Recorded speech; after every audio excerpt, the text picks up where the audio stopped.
Hello, everybody. Welcome.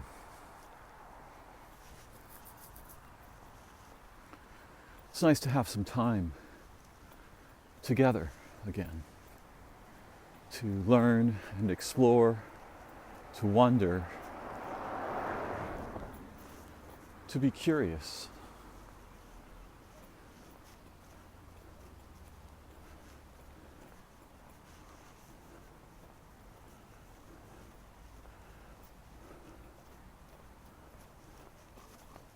For many years, I was close with Erik Landeros,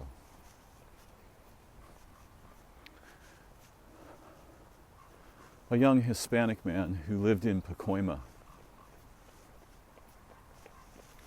in Southern California.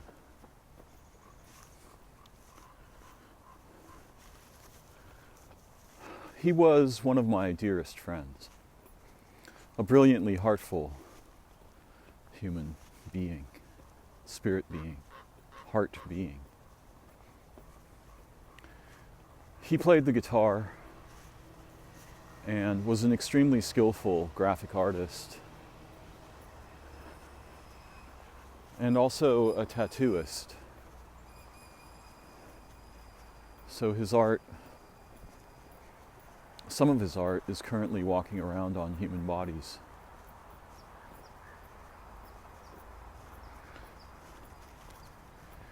He also liked to modify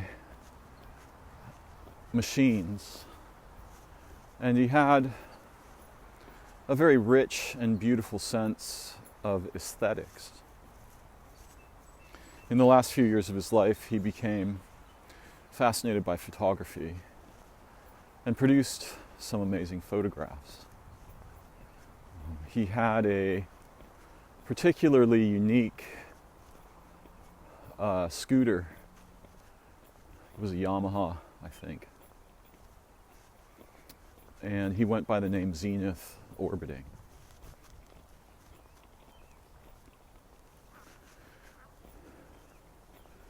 We met on Facebook and became very close. In August of last year, someone ran a red light and killed him while he was on his way home from his relatively new job, which I think was at Old Navy in Hollywood. Right now I'm wearing one of his shirts that his mother was kind enough to send me. It's comfort.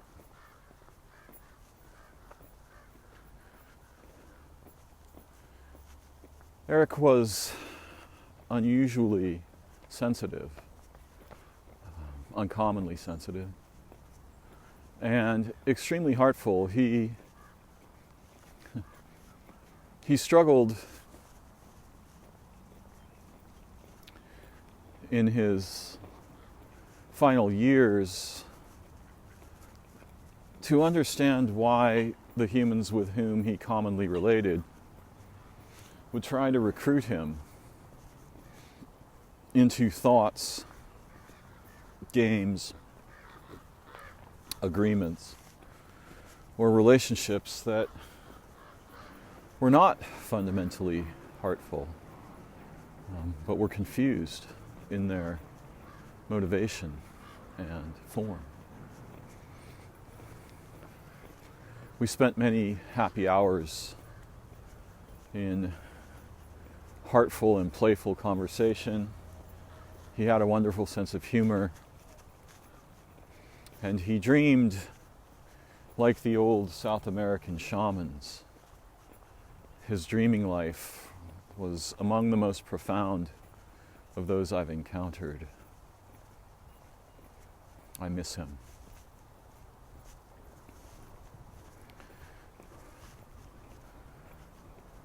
Some time ago, he introduced me to a television show.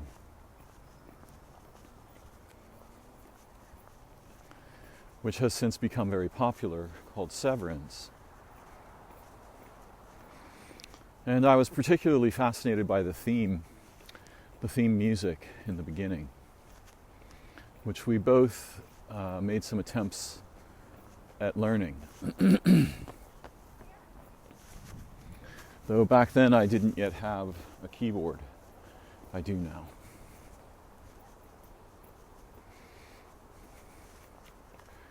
And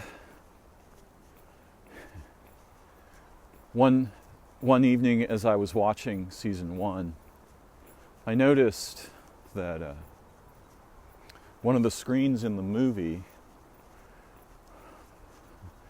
there is a very strange occupation that is central to this show called macrodata refinement.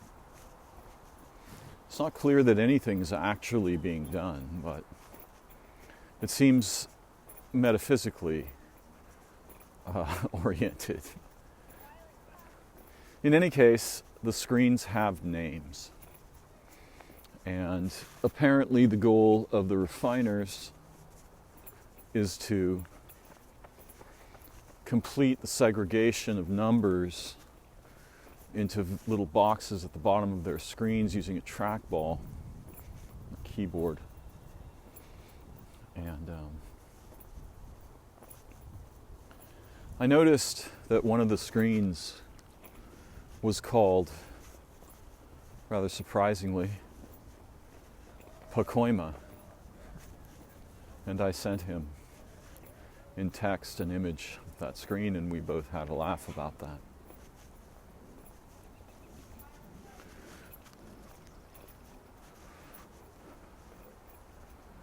One of the ideas that I often explore is a perspective on semantics and linguistics that orients itself around root concepts, which I call holophores. And comedy often plays with these. Science plays with these. Time and light, what are they? These are holophoric questions. Space, matter, energy, what are these? Because you see, whatever you think energy is transforms everything else you can think. And to the degree you get that wrong, you're trapped. And to the degree that you can somehow even slightly correct your existing ontology, you correct all other things. So it has a kind of a universal scope of inheritance in our lexicons and category trees and so forth. And one of the reasons Severance is powerful is because I don't think, I'm quite sure that the developer of the story, whose name escapes me at the moment, though I looked it up the other day, I'm nearly positive he has no idea about what a holophore is, but artists often stumble on them and play with them, right? In a sense, it's impossible not to play with holophores because we play with light and sound, even if we are simply speaking as I am now. So holophores are always involved in what we do, but Severance is unique in that it has highlighted a very specific holophore with broad applicability to our human existence. The central feature of the story, this isn't a spoiler, don't worry, is that a company called Lumen contracts with people to undergo an operation in which a chip is implanted in their brain so that when they enter the office, the elevator in the office, the chip switches their consciousness in terms of memory, so that in the office you will remember everything that happens in the office. Outside of the office you will remember none of it. You'll have no idea once you go down in the elevator what happened that day. And essentially the people in the building have no memory of, for example, sleeping, because that's something that happens outside. The people in the office have no memory of the sky or any of the things that are common to we who live in the world. So the office worker is born on the day they awaken inside the lumen complex. That's their birthday. And the words innie and outie are used to refer respectively to the life of the person inside lumen and the life of the person outside lumen, neither of which have any memories of one another.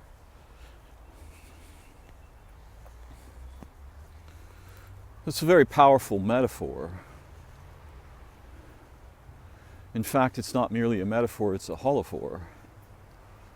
Because as humans,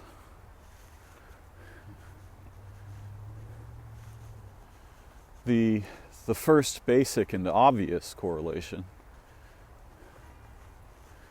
is between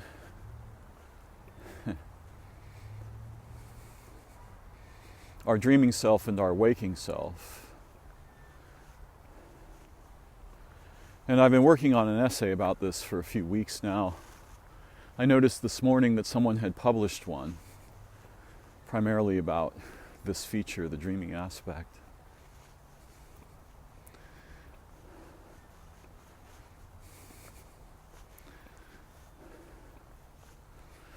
However, in the case of the dreaming mind, the innie is the waking person, subjected to all kinds of bizarre, inexplicable nonsense that, given a choice, the dreaming mind would never agree to participate in, and would almost certainly despise the fundamental character of.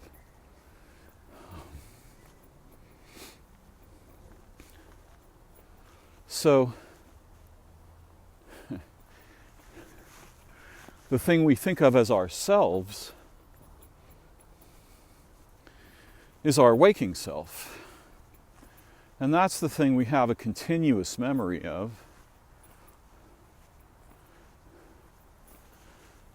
Resembling the outie in Severance, but the innie in terms of subjugation to our jobs, money, banks, governments, law, war, disease, peril, physical peril, emotional agony and suppression, devastation that we experience while awake. Now, dreaming is not without its trials either, but those trials are very commonly born from waking world experiences and deprivations.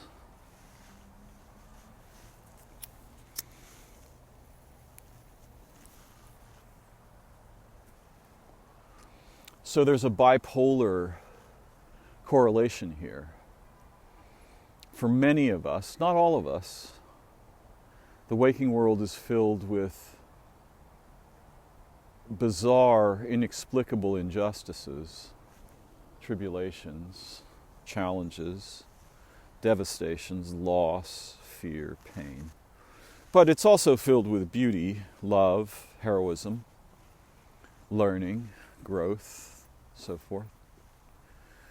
You see, our skills are not required in the dreaming aspect.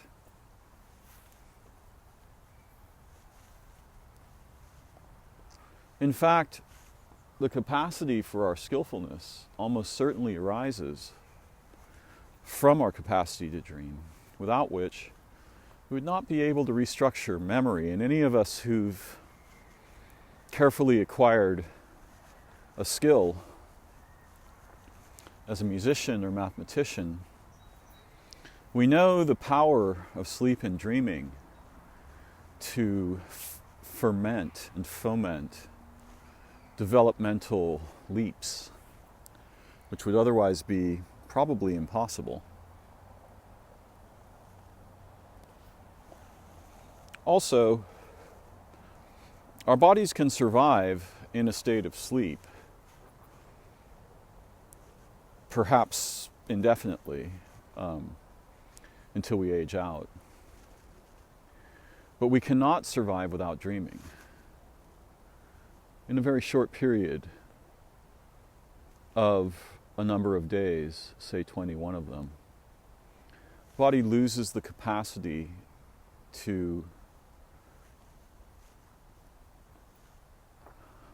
enact homeostatic adjustments, can no longer control body temperature and so forth.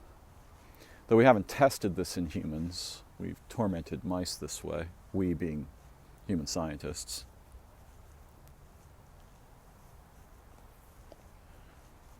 And if the mice are allowed to sleep, they still die if they're not allowed to dream.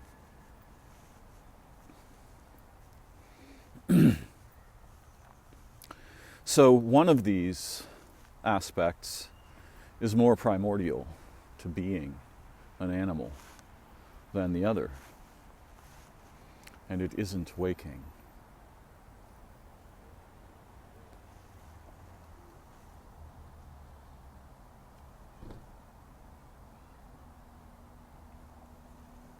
Who are you? Well, the wise answer is, it is unknown to me. But the structured, habitual, historical, fictive self, fictional self, comprised of our memories and episodic experiences and so forth, is not us. Nor are we simply our dreaming self. Though our dreaming self has many features that our waking selves are deprived of when we walk in the light of day and do our jobs and buy the groceries and wash the laundry and so forth. The dreaming self knows what it means to, the dreaming self is engaged in task-oriented situations often, but they are meta to our physical task orientation, dramatically meta, psygenically meta. Our dreaming self is capable of generating worlds and minds and situations. Our waking self goes to sleep relationally. The dreaming self wakes to relation. The waking self tends to sleep to it.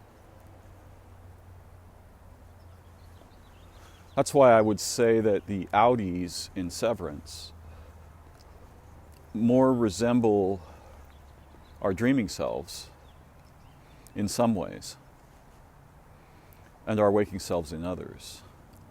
Our waking self has continuous memory, our dreaming self does not, usually. Though anything we might say about the dreaming self in the waking state is like a man talking about a woman. It's like a man talking about a woman's experiences, right? Or her body or something. Something he has no real experience of except relationally. And perhaps intellectually. cognitively, conceptually.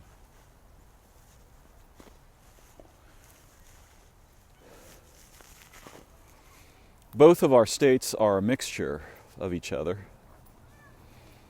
Artists and others work to bring some aspects of the dreaming intelligences into the waking world situation. Art can be seen as a kind of waking dreaming.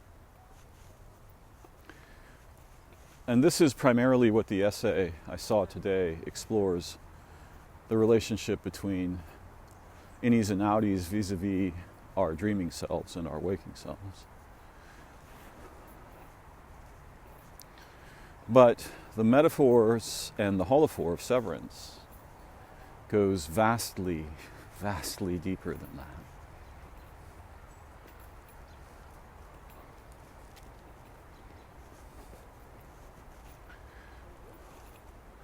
Because we undergo, as human beings, a sequence of severances and forgettings.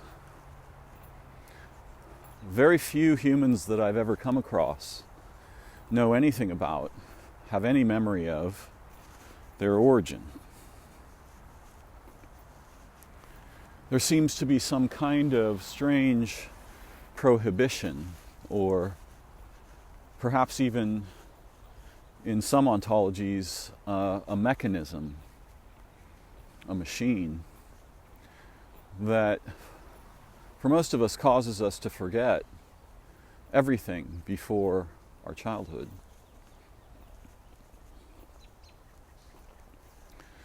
And few of us would imagine that that's most of what there is to remember. But I know this to be so from my own direct experience of remembering my origins with some help.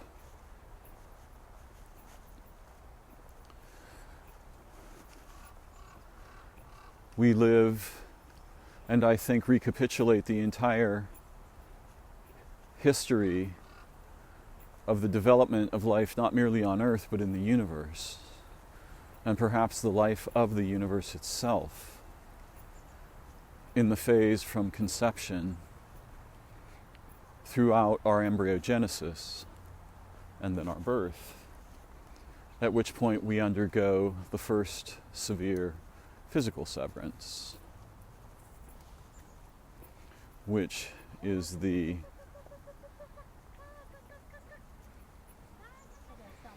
cutting of the umbilical cord.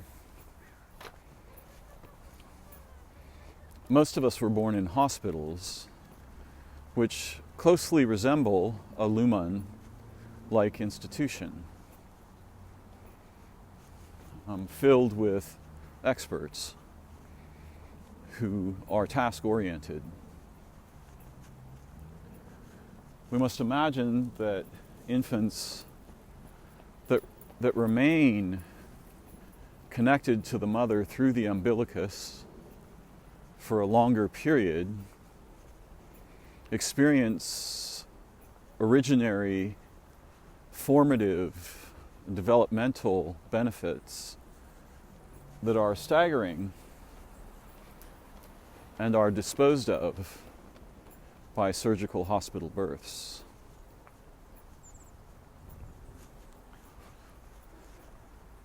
So we are severed from the memory of our origins, and we are severed from the memory of the womb. And then we become infants,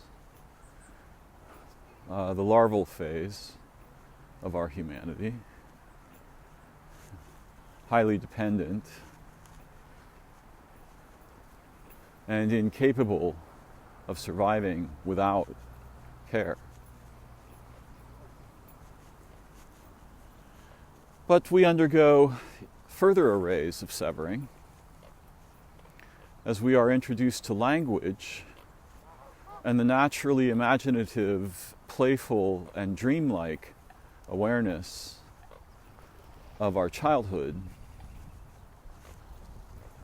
disappears in phases over developmental time.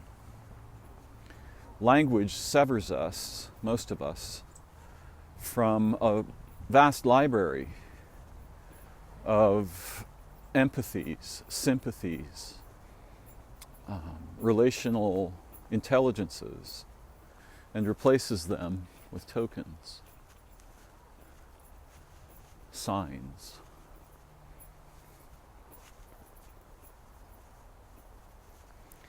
That point at things which lose their fascination to us as we become familiar with them.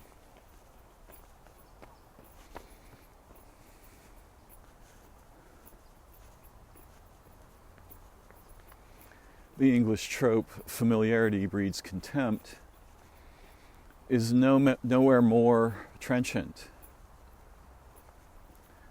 than in our conceptual experience of the world, whereby knowing what something is, or who someone is, dismisses, inhibits, prohibits, and circumscribes our capacity to relate and to participate with not merely the world outside us, but the world inside us.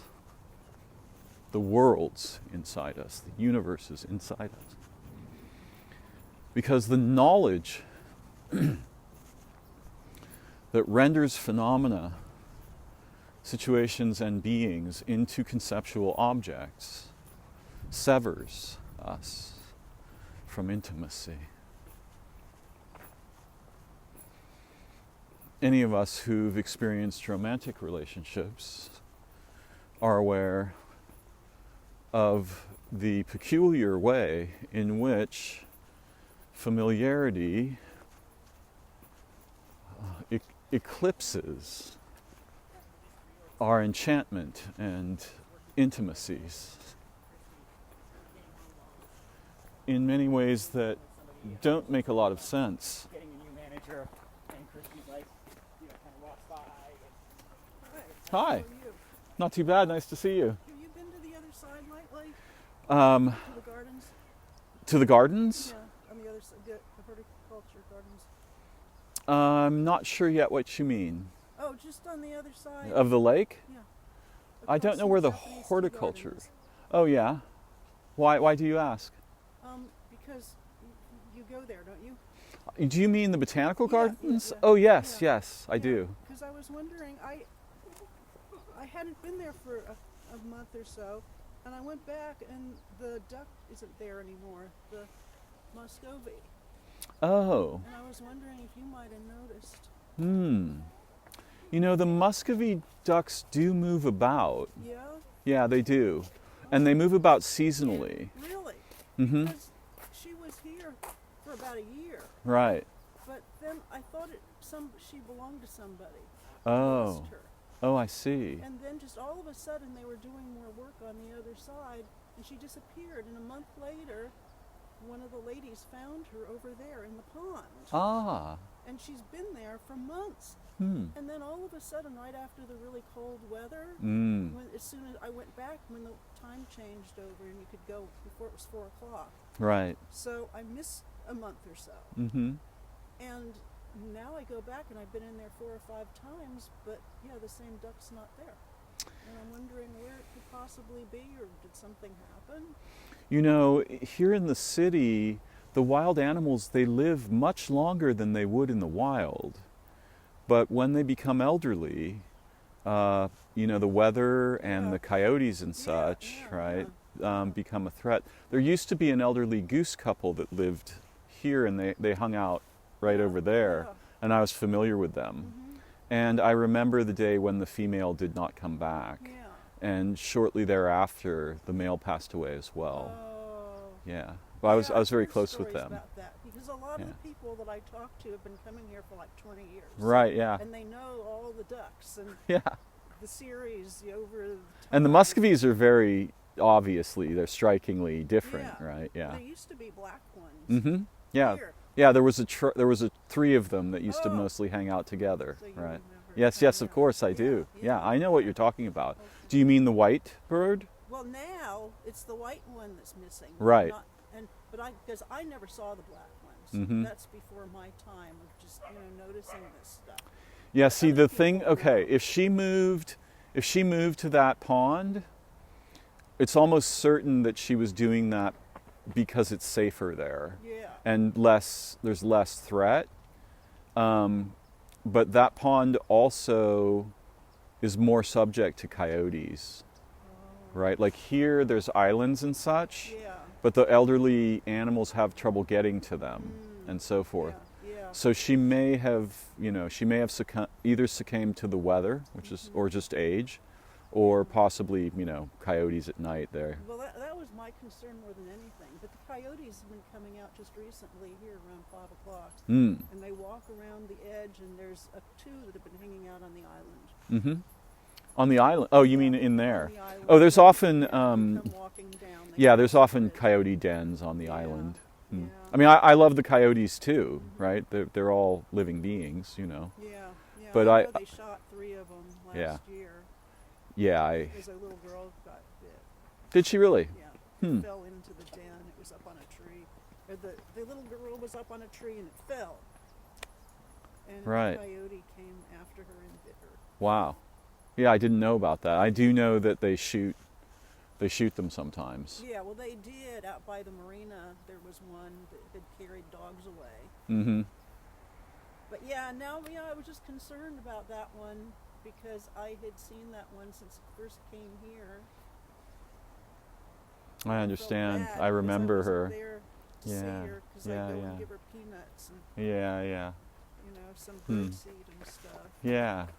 Beautiful. Yeah, and so other people started doing that, but they're away now because people Right. go away for 6 months of the year. Sure.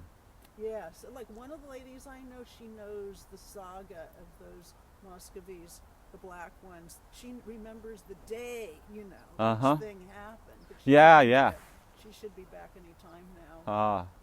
Yeah. And what is your name? I'm Carla. Carla, I'm Darren. Oh, hi, Darren. Nice to meet you. I've seen you here many times. Yeah.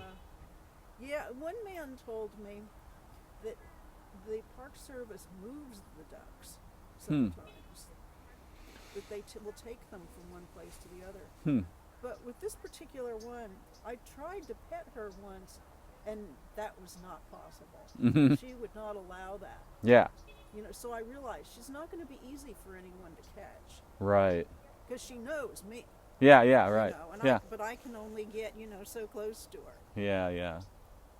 So I will keep wondering. I've thought of looking at other lakes, and maybe she'll turn up somewhere. Like maybe I know McLaren Park. There was something on the news where There's a man who rides a bicycle. He's a tall guy. He's always got some binocs with him. He doesn't remember people very well, but he knows every bird around really? here. And if you see him around, you might ask him. He also Okay. goes in the botanical gardens. Okay. And I'm sure that there's some resource online where the local birders talk, Maybe. and you could possibly inquire there. Those are just some Yeah, that's thoughts a I thought. have. I know there is one. There's a real estate guy that puts postings of photos. But one of the ladies that knows these birds doesn't know what he's talking about because he said some like white duck, because there was the white duck, the Peking. Mm-hmm. It was here, then it moved to Spreckles, and then it came back here, then went back to Spreckles, and then people got really concerned, and people were putting in money to do things to save it. And finally somebody came and took it to some refuge or something. Oh, wow. But a lot of those same people take interest in all of these birds too.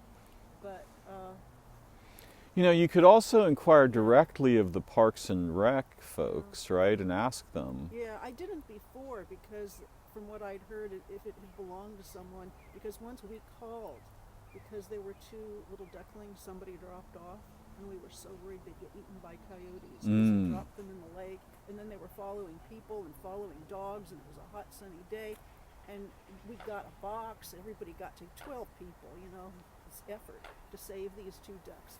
And we called animal care and control, everything they said to do. And animal care and control, we had to meet them Sunday, they were about to close. And then I called the next day, and they said they euthanized them. Because of bird flu. So we can't trust them. No, I agree. You know? Very much. So that's why I have never made any calls about any animals wondering that, oh no, I don't want them to know something's out right, there. Right, the I game see. warden will say that it might have avian flu and come kill it. Right, I see, yes. See, so, well, aren't you a beautiful and heartful person? I love that about you, Carla. well, thank you. I'm very similar. I'm very similar to you in that Yeah, way. I worry about all these animals. Yeah, me too.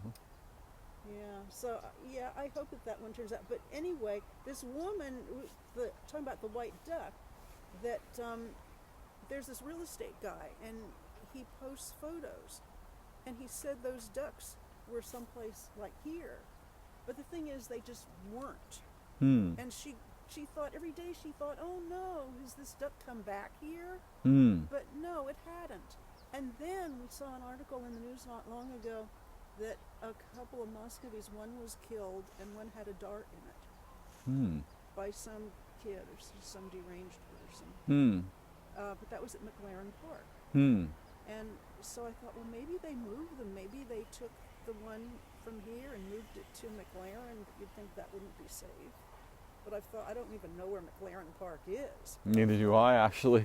But I've thought of going and checking, ask somebody who lives near there. Okay, well, I won't keep you anymore. Okay. But, okay, thanks. It's so nice to meet you, Carla. You too. Have a nice evening.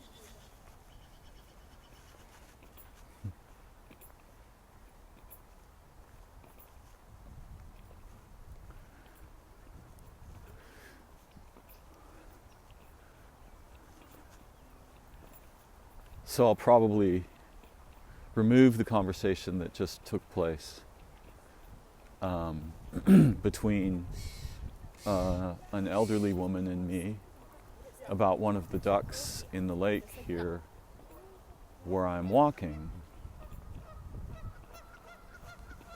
And that will be another example of severance, right? Because an event will have taken place during the walk that you're listening to me speak within, but you will not know what it was. You'll have no memory of it whatsoever.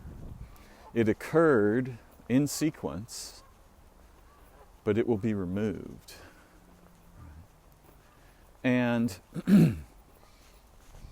so we undergo this cascade of severances, and this is why that show is so provocative, because some of us will immediately see the superficial metaphor that we are different people in our jobs than we are in our homes.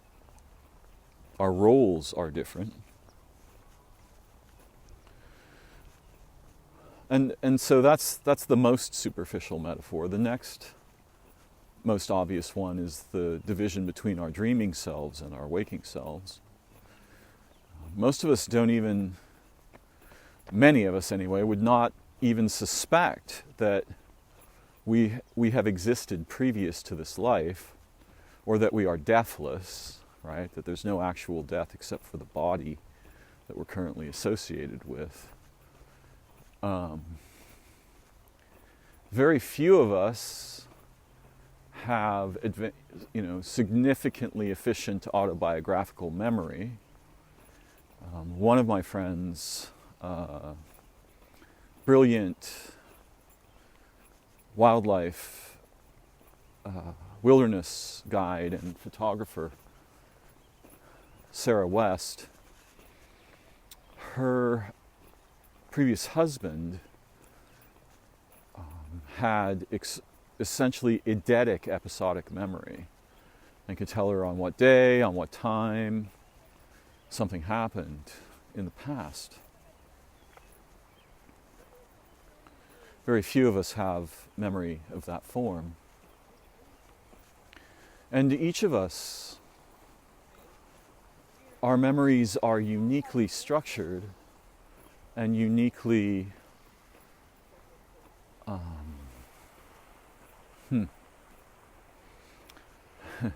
they're uniquely structured in what they conserve, and they are uniquely structured in what is missing. And often as we get older, these features transform. And we will begin, some of us, to remember events in our childhood very clearly. A variety of different kinds of transformations may occur. Fundamentally, Severance, the show, could be understood to be talking about the technological modulation of our capacities for memory. I was born in the 60s, before there were computers, and I've read a few thousand books in my time. What are these birds? I have not seen these before. Oh, I see. They are a form of duck.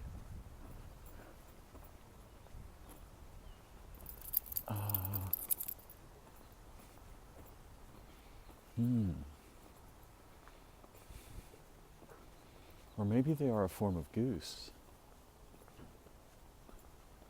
Small geese of some kind. They look a bit more goose-like. Now, where was I? You see? Memory. Thread memory is very tricky stuff. I have unique experiences with mine. And there are forms of memory that have to be developed or exercised in order to continue to exist or to arise in our consciousness at all. So severance can be understood to be speaking about the relationship between technology and identity, right? Who we are, not merely memory, but also the way in which technology mediates who we are or can become, who we were, how we may or may not be remembered.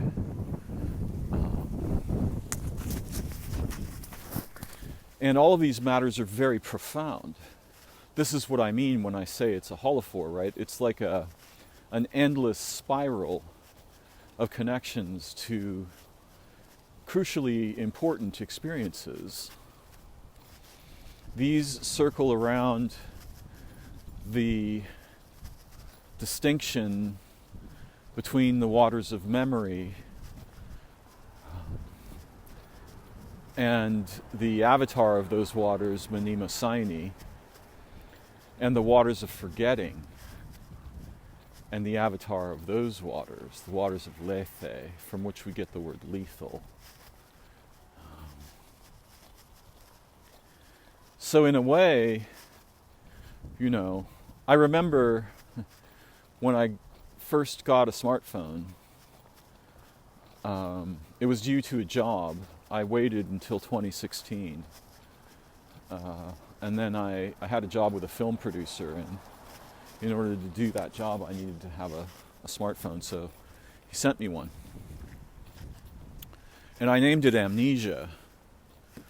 Little did I knew I had studied the effects on human beings, attention, awareness, and so forth, from afar for many years, which is why I avoided having one of those demons.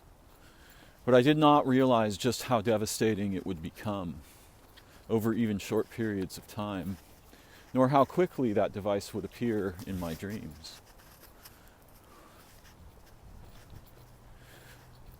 So technologies sever us from our interiority and from each other.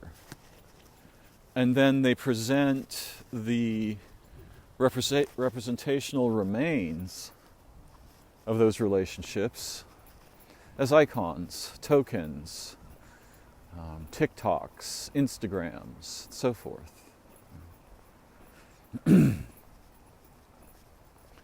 So as our species becomes more technological, we don't merely become less human or merely less aware.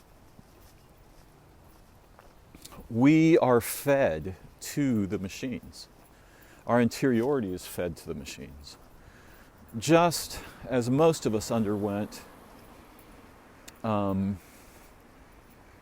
the processes of enlanguaging, which severed us in some ways from childhood, play, and imagination, and enculturation, which had similar effects. Who knows what we might have become had the effects of those processes been less severe or less intrusive in terms of our relationships with our interiority and our potential as beings, organisms, animals, humans, men and women, and everything in between.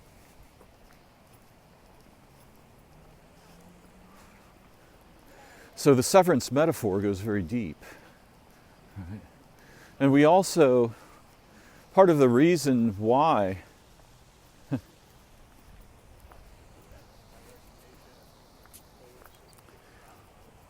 the idea exists at all and why it's so powerful is that our situation as human beings is agonizing. We live, most of us, not all of us. Everything that I say, just put a little asterisk by it so that you know I don't mean everyone, because the diversity of humans and our experiences and how we are in the world and how we are with ourselves and how we are with others and so forth is shockingly profound and does not resemble any simple generalization, though you may hear me use some. So just bear that caveat in mind.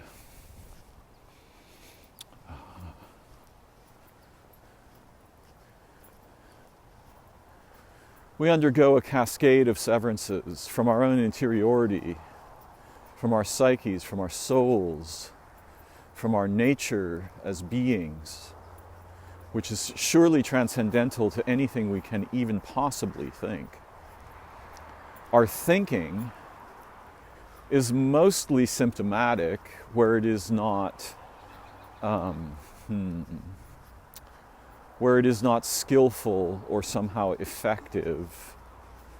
For example, the way that a programmer thinks about a process or an engineer about repairing or inventing a device, or a mother pausing to actually consider cognitively and emotionally what her child needs or desires.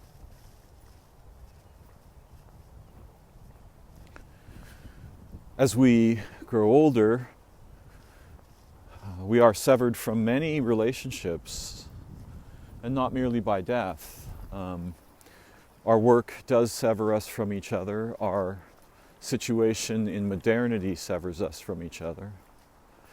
So there's this vast cascade, really a tree of any Audi-like aspects of ourselves, each with their own unique features of memory and forgetting.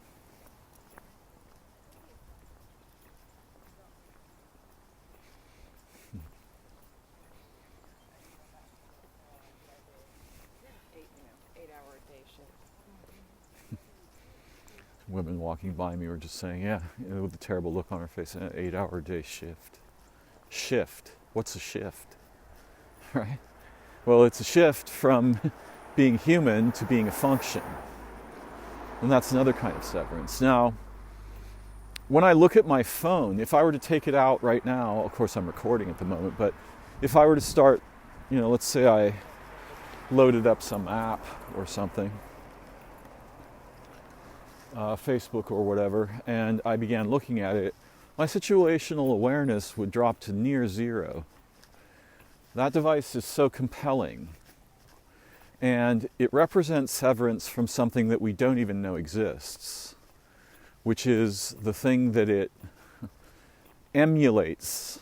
And what is that? It's universal connectivity. Our position in the manifold of all minds and all beings in all of time. And that is our fundamental basis.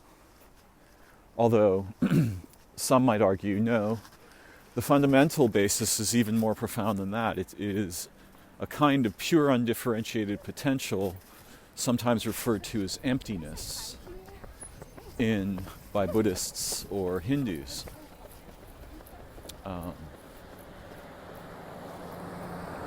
That emptiness is not nothing, right? When they use this word empty, they don't mean, well, it depends on who's using the word and in what context. It's not a single thing they mean.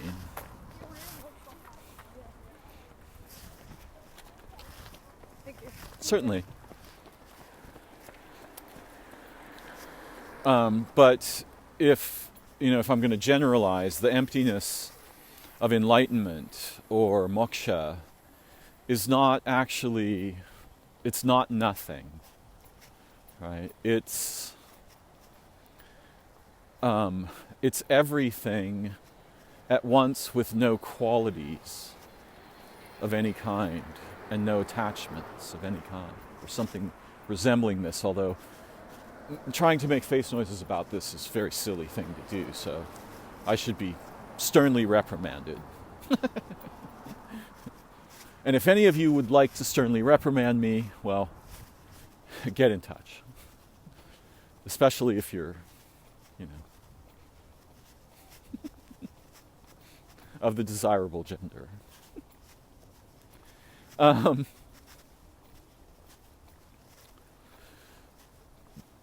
So many of in fact, nearly all of our experiences in modernity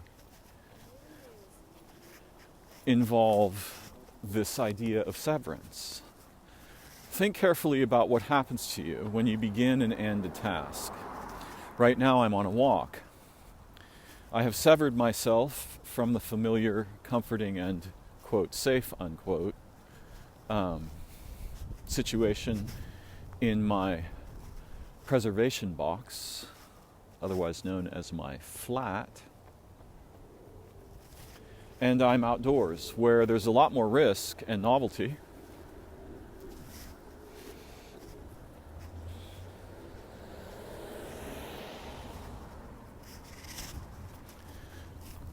And beauty, also more danger.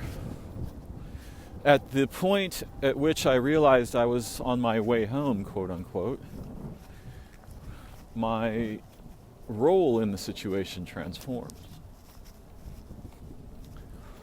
Think about the difference of you before going to get your mail and after having opened it.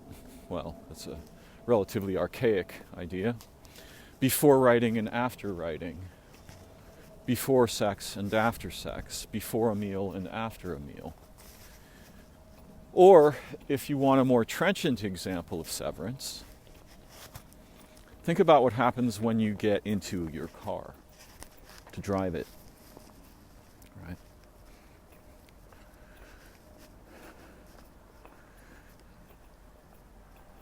All of the features, whenever I use this word all, put an asterisk there and realize he doesn't actually mean all. A vast array of the features of who you are, how you are, what you are perceiving, how you are in the world, how you are with yourself, how you are with others, and so forth, transform dramatically when you get into a car. Or ride a motorcycle. Or, like my friend Erik, ride your scooter. Or a bicycle. or any transportation device. Notice the trans in there. Normally that trans phoneme means change, but it can also be understood to mean trance, the change in consciousness that happens. In the Lumon elevator, one person gets in at the bottom, a different memory person gets out at the top. One, the innie gets in at the top, and an outie comes out the bottom. So you can see how this is relevant to not just the radical and significant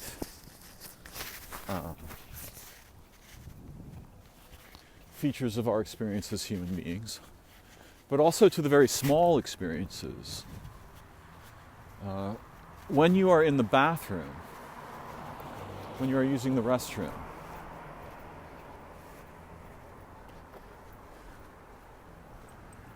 you transform going in and coming out. Each of the specialized tasks that you may be performing change your awareness, consciousness, identity, and memory. Some of them much more dramatically than others. Think about yourself before a traumatic experience and after, where some of the features of that experience may have restructured fundamental features of your interiority about which you have no conscious awareness. How conscious are we, actually? What does it mean to be aware? These questions lead to ways of knowing if we pursue them. But if we merely entertain them trivially, oh, I heard the question he asked, right, in this manner. I understand the language he used. Then they don't have much effect.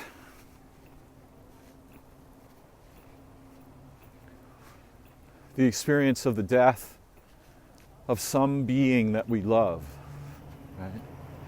The conversation that I had, which I will excise from this recording with Carla at the lake's edge, was about her concern about what she understands to be a white female Muscovy duck. I know the duck she's speaking about, and its whereabouts and well-being. People we love will die. We will die. We will suffer losses of faculties, abilities, so forth, throughout our lifetime. We will gain some abilities, and we will lose others. We may gain relationships, but the vast reach of technology, while it does sometimes result in new human relationships, has the overall effect of severing us from one another. And then what? Substituting media for intimacy, connection, mutual concern, mutual rescue. Now, since I'm talking here about memory, I should mention that who I am changes based on who I am with, not merely what I am doing. And it changes dramatically. I am a very different person with a police officer than I am with a doctor, than I am with a lawyer, than I am with a salesman, though I rarely have encounters with any of these specializations. And most of them will probably be taken over by machines. I doubt I will last long enough to see that, but salesmen are an uncommon thing in my experience these days. Amazon takes care of that. Right? Another feature of Severance that is important is how our jobs have transformed. Since we who are not intrinsically wealthy have to work, Amazon resembles Lumon, and so does Facebook and Twitter and so forth. These are corporations. Very strange and mysterious idea that dictate roles to humans while they are awake, and those humans take up those roles for benefits like pay or status. What does that do to their memory? Well, one of the things it does is it restructures the input to memory so that what you want and have while you are at work is a variety of generally forgettable experiences, and experiences that are impersonal, functional, transactional, and so forth.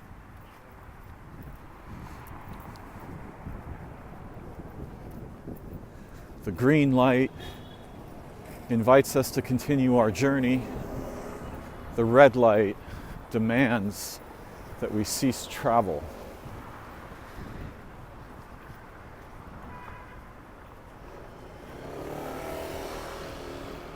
My friend Erik, who introduced me to Severance, died, was killed at an intersection because a very probably intoxicated person or a person paying attention to a computing device like a smartphone ran a red light and killed him.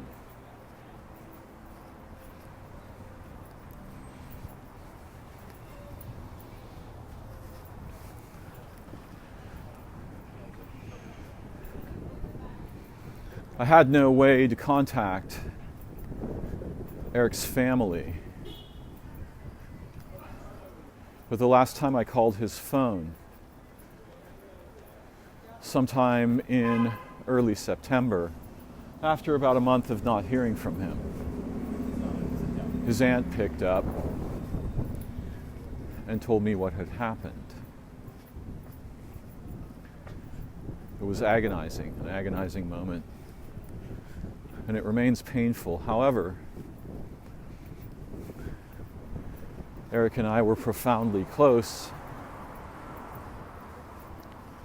and the next morning he showed up in a dream.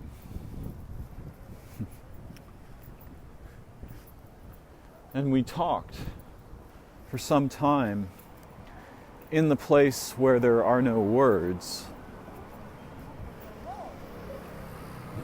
about his experience of death. But for the sake of his family, I will keep that part of the conversation private. However, for those people who think, oh yes, well, you were just imagining that, it's not possible for there to be beings continuing to exist after their death, you're welcome to think or believe whatever pleases you, or whatever you feel you should think or believe. But when I awoke, he was still with me, and we continued the conversation and the exchange of mutual care and concern that began that morning. And that was a profound comfort. Of course, nothing can take the place of the sweetness of his spirit, his laughter, his voice in my waking world life. And I can no longer just talk to him by calling him up on the phone, though there are other methods.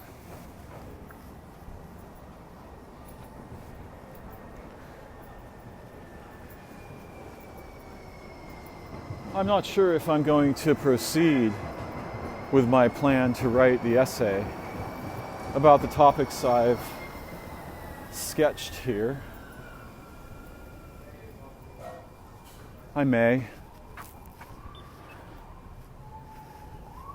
But for people who don't find it convenient or enjoyable to read my often book-length essays, you have this recording.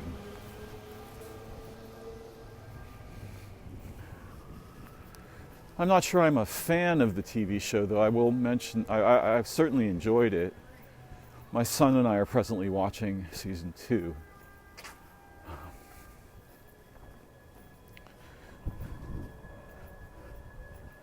I'll put a link to the theme at the end of this recording.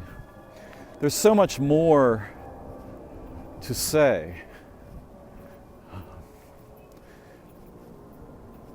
The severity of the severances we undergo in relation with technology and culture, anti-culture really, is infinitely profound.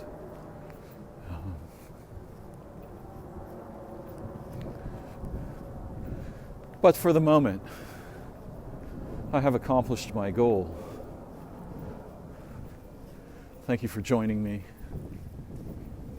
I'm grateful for this time together. I wonder what we will remember of it later, and who will be doing the remembering, and under what aegis.